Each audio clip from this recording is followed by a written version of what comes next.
Hi everyone, I'm Elaine Quijano. It's good to be with you. Thanks for joining us. In less than 30 minutes, Republicans will begin making their case for President Trump's re-election to the American people. Tonight, we'll hear from Senator Tim Scott of South Carolina. Other primetime speakers will include House Minority Whip Steve Scalise, House Oversight Ranking Member Jim Jordan, former U.S. Ambassador to the United Nations Nikki Haley, and the president's son, Donald Trump Jr. A number of conservative activists will also speak. Earlier today, Republicans officially named President Trump and Vice President Pence as their candidates. Here's how the vice president summed up the campaign message to his party.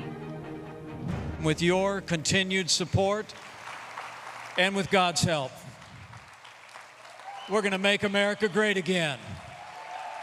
Again. This afternoon, the president again made unfounded claims about the safety of voting by mail in his opening remarks. He also issued a stark warning to Republicans. Bad things happened last time with the spying on our campaign, and that goes to Biden and that goes to Obama. And we have to be very, very careful. Very careful.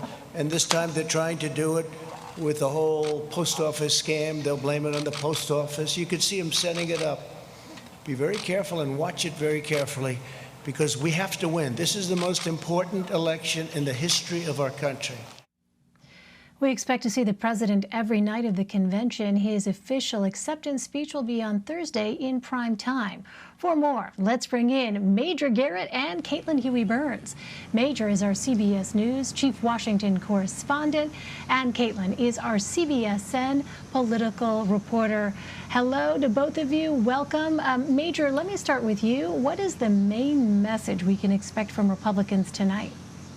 Well, Elaine, it's the message tonight. It's the message of all four nights that the economy was good before the pandemic. The president responded as best he could to the pandemic. Oh, and by the way, when you think about the pandemic, don't blame the president, blame China. Law and order is a real issue. Peaceful protesting is not only acceptable, it's constitutionally protected, but rioting and lawlessness isn't. Democrats coddle lawlessness and rioters, Republicans don't. And when President Trump says America first, he means it. And that's what's going to be pounded into the convention audience, however large it is, streaming or on television, for these four nights. So, Caitlin, if that is the message, has the president actually laid out a clear, specific vision for what the next 4 years of a Trump administration would actually look like? Well, the campaign released a set of bullet points outlining what they want to say is the agenda moving forward, but it was pretty vague, including things like ending reliance on China, coming up with a vaccine by the end of this year, and, quote, returning to normal in 2021. But if we got any sort of preview about what the policy proposals will be, we heard from the president today, who gave a surprise appearance in front of delegates to the National Convention in Charlotte. And during his appearance there, which lasted almost an hour, he focused on the election itself and decided to focus his remarks on claiming that the election is going to be rigged, claiming without any evidence that mail-in voting, which we're going to see more of this election cycle, is rigged, and that Democrats are trying to take this election away from him. Again, claiming a lot of these things without evidence and describing the process in inaccurate terms. And so that gave us a preview of kind of how he's focusing. In our CBS News Battleground Tracker polling that came out on Sunday, 90% of Republicans say that they want to hear a positive vision from Donald Trump and Mike Pence. The president is focusing on the opposition at this time. As Major mentioned, he's facing the big challenge, of course, of a pandemic and an economy on the collapse, even though he leads Biden on the economy in some measures. Well, Major, why isn't the Republican Party laying out a clear policy message, and how unusual is that? It's highly unusual. I mean, one thing that is true about this convention, like the Democratic convention, it is much smaller. It is not nearly as ambitious as originally planned. It doesn't even have a new platform. One of the curious things about this convention, Elaine, is Republicans are going to endorse the platform from 2016. Well, of course, the platform for 2016 was written against the Obama administration. So it actually says the administration is a failure. well, the administration that is a failure is the one that's in office. I know that doesn't mean, that's not what the platform means, but because this can't be conducted in any typical way, they're having to graft things on at the last minute. And this bullet point summary of a second-term Trump agenda has that very feel to it. Grafted on, pushed together rather rapidly. And I would just note this. There are 5 items related to China, 5 bullet points, 4 to the pandemic, 2 to education. That gives you an idea of the emphasis that the Trump campaign, at least in bullet point form, wants to lead with. One other thing I would point out, the state of the race is this. Donald Trump comes into this convention the weakest incumbent in many, many years.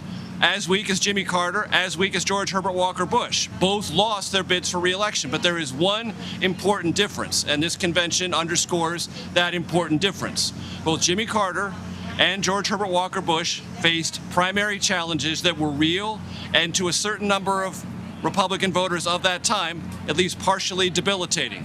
President Trump has not. No serious challenge emerged during the primaries against this sitting president. That makes him different from these other weakened incumbents with low approval ratings. So that means what? The president has consolidated what is the Republican base. He has that solidly behind him. And what Republicans leading into this convention were telling me, what we need from the president is 4 days of focused, optimistic, disciplined messaging. I talked to several after the president's somewhat rambling, discursive address this afternoon. They said to me, that's not what we're thinking about. So, Major, I want to ask you about some developments just in the last 24 hours.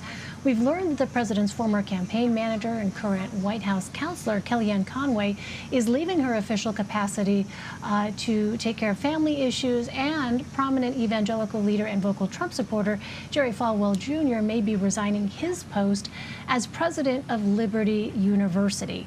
Remind us, Major, of their roles in the Trump campaign and administration, and how significant do you think these developments are? Well, they're distinct and very separate. I don't want to make sure that we conflate them in any way. Kellyanne Conway was a campaign manager in the final stages, the first woman to lead successfully a presidential campaign across the finish line, and has been an aggressive counselor and advocate for this president her entire term in the White House. She's an accomplished woman with significant political skills. She has fenced in public on social media with her husband. That has obviously created not just a rift between them, but a rift that appears to have affected at least one of their teenage children. And as parents, they are both pulling back from this public feud and this public spectacle to work on their family. That is clearly within her rights, clearly within her prerogative, and is not scandalous at all, other than it may be emblematic of the toxic culture of President Trump in politics. I don't know. People may reach that conclusion. Jerry Falwell Jr. is in the middle of a scandal. Okay? His personal conduct is being scrutinized intensely. To some evangelicals, it may appear blasphemous and fully hypocritical.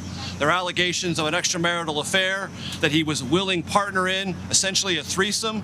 You can read the details if you want, lurid as they are, but there is a component of his life now that looks very hypocritical. And he was a strong, vocal, and continuous supporter of Donald Trump during the primaries in 2015 and 2016, maybe not 2015, but certainly 2016, and an advocate during his presidency, and a strong advocate at the times when this presidency felt most under siege, the Mueller investigation, impeachment, and the like. So if you're asking yourself, are there dimensions of the Trump coalition that have components of either hypocrisy, and others have used the word grifters? Lots of people I remember, Elaine, who were walking in the very tight inner circle of then candidate and nominee Donald Trump in Cleveland in 2016 either have been arrested, tried, convicted, or pled guilty. You want me? I'll go over the names. Roger Stone, Paul Manafort, Rick Gates, Steve Bannon, Michael Flynn, and Michael Cohen. That's a rather large cadre of people who were once in a place of position, prominence, and power, now on the other side of the law, and quite obviously on the other side of the chasm from where the president is now and wants to stay and where they find themselves. All right, Caitlin, let me turn back to something Major touched on a bit earlier, and this idea of what we heard and what we can expect to hear from the president during the week.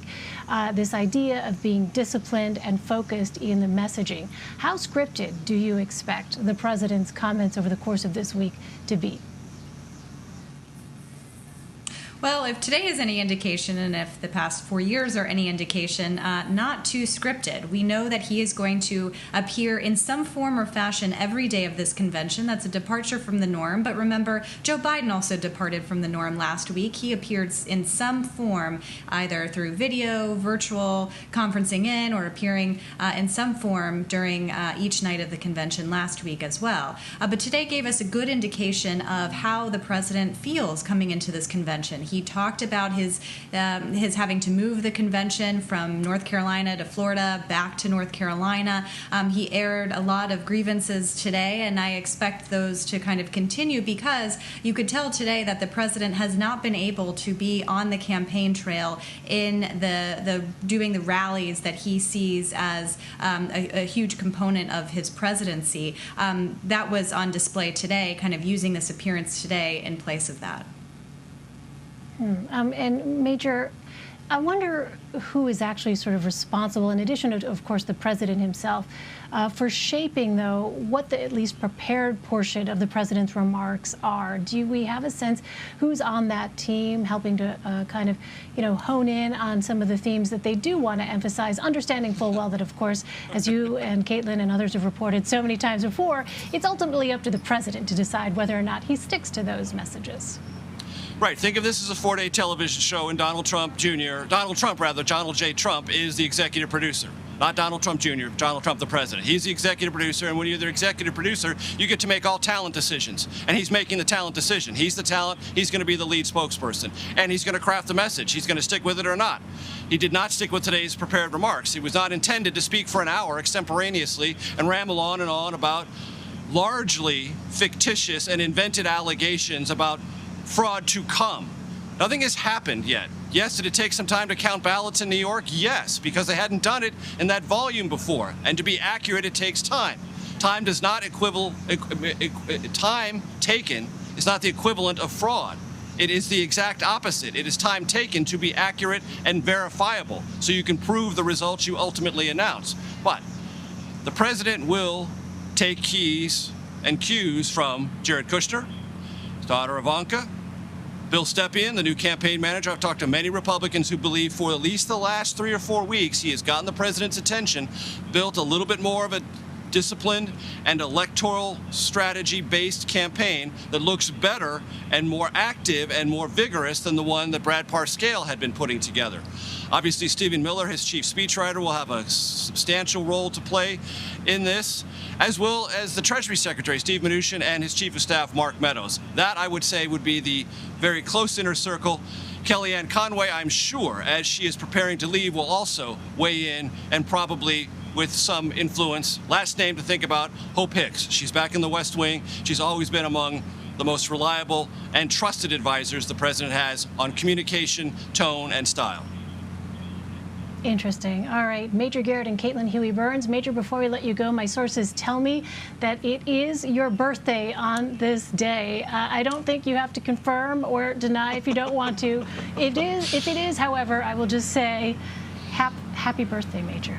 Thank you. As my beloved journalism professor, the dearly departed Hal Lister, said when I was a junior at the University of Missouri, that's not just a fact, Elaine, that's a true fact. Okay. On that note, Major Garrett, Caitlin Huey-Burns, always a pleasure. Thank you so much. Sure.